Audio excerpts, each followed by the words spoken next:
శ్రీ నగరేశ్వర స్వామి వారిని దర్శించుకున్న భక్తులు అనంతరం ఇదే ఆలయ ప్రాంగణంలో ఉన్న మహిషాసురమర్దిని అమ్మవారిని కూడా దర్శించుకుని తరిస్తారు. ఇక్కడ అమ్మవారు ఈ ఆలయానికి వచ్చే భక్తుల మనోభీష్టాలు నెరవేర్చుతారని భక్తుల విశ్వాసం. నగరేశ్వర స్వామిని భక్తితో దర్శించుకున్న భక్తులు అనంతరం ఇదే ఆలయ ప్రాంగణంలో కుడి భాగంలో ఉన్న మహిషాసురమర్దిని అమ్మవారి ఆలయానికి చేరుకుంటారు.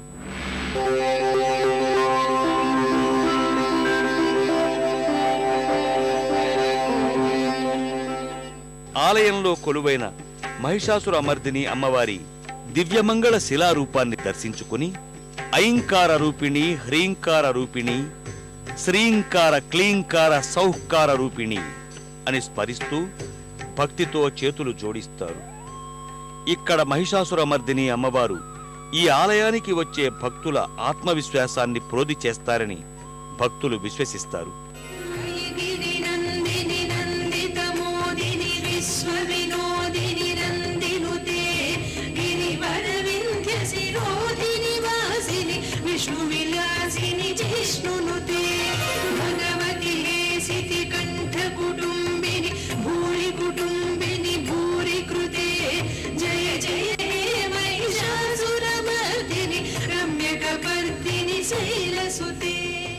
వైశ్యుల కులదేవతగా ఈ దివ్యక్షేత్రంలో శ్రీ వాసవిమాత కొలువై ఉండడానికి ఓ పురాణ గాథ ప్రచారంలో ఉంది. పూర్వకాలంలో పెనుగొండ పట్టణంలో కుసుమాంబ, కుసుమశ్రేష్ఠి అనే పుణ్య దంపతులుండేవారట. భక్తులైన ఆ దంపతుల తపో విశేష ఫలితంగా 2 కవలలు జన్మించారట. వారిలో ఆడపిల్ల పెద్దది, మగపిల్లవాడు చిన్నవాడు. ఆ బాలిక పుడుతూనే కోటి చంద్ర ప్రభావమానమై క్షణకాలం కనిపించి పూర్వపు జన్మలో కుసుమశ్రేష్ఠికి ఇచ్చిన వరం కారణంగా విష్ణు మాయాదేవి అగుతను ఈ జన్మలో ఆయనకు జన్మించానని ఆకాశవాణి ద్వారా చెప్పిందట. అనంతరం ఆ దంపతులు బాలుడికి విరూపాక్షుడని, బాలికకు ఆకాశవాణి పలికినట్లు వాసవి కన్యక అని నామకరణం చేశారట. అయితే చిత్రకంఠుడను గంధర్వుడు భూమిపై విష్ణువర్ధనుడిగా జన్మించాడు. పద్మశైల పట్టణాన్ని రాజధానిగా చేసుకుని పాలిస్తున్న రాజు ఓ రోజు వాసవి కన్యకామాతను చూసి ఆమె అందానికి మైమరిచిపోయి తాను వాసవి కన్యకను వివాహమాడతానని, కుసుమశ్రేష్ఠి దీనికి అంగీకరించకపోతే బలవంతంగానైనా ఆమెను వివాహమాడతానని హెచ్చరించాడట. వైశ్య కుల గురువైన భాస్కరాచార్యునికి ఏం చేయాలో అర్థం కాక వైశ్యులచే 18 పట్టణాల్లోని 714 గోత్రముల బంధువులకు ప్రవర గోత్రికలను పెనుగొండకు రప్పించి వారిని నగరేశ్వరాయపు తూర్పు ద్వార మండపంలో సమావేశపరిచారట. వారిలో 102 గోత్ర వైశ్యులు అపకీర్తితో జీవించడం కన్నా కీర్తితో మరణించడం శ్రేయమని నిష్కర్షగా చెప్పారట. 612 గోత్రముల వారు రాజుతో సంబంధం పొందడానికి ఉత్సుకత చూపగా వారితో 102 గోత్రికలు తెగతెంపులు చేసుకున్నారట. చివరకు వారు రాజు చేతిలో చావడం కంటే అగ్నిప్రవేశం చేయడమే మంచిదని నిర్ణయించుకున్నారట. వాసవి కన్యక తండ్రి మనోవేదనను గమనించి ఆత్మజ్ఞానాన్ని బోధించి యోగాగ్నిని కల్పించుకుని అగ్నిలో ప్రవేశించిందట.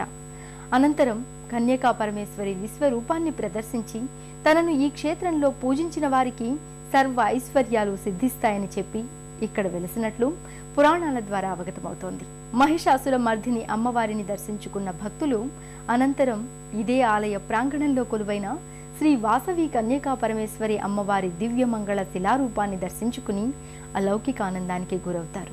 మహిషాసురమర్దిని అమ్మవారిని దర్శించుకున్న భక్తులు అనంతరం ఇదే ఆలయ ప్రాంగణంలో కొలువైన శ్రీ వాసవి కన్యకా పరమేశ్వరి అమ్మవారి ఆలయానికి చేరుకుంటారు. ఆలయంలో కొలువైన శ్రీ వాసవి కన్యకా పరమేశ్వరి అమ్మవారి దివ్యమంగళ రూపాన్ని దర్శించుకుని మా పూజలందుకొని మమ్మ అనుగ్రహించు తల్లి అంటూ ప్రణమిల్లుతారు.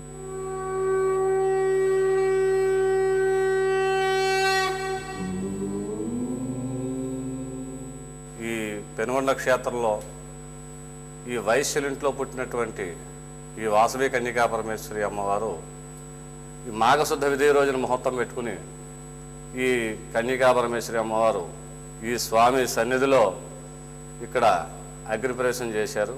అమ్మవారు ఇక్కడ స్వయంభవంగా వెలిశారు.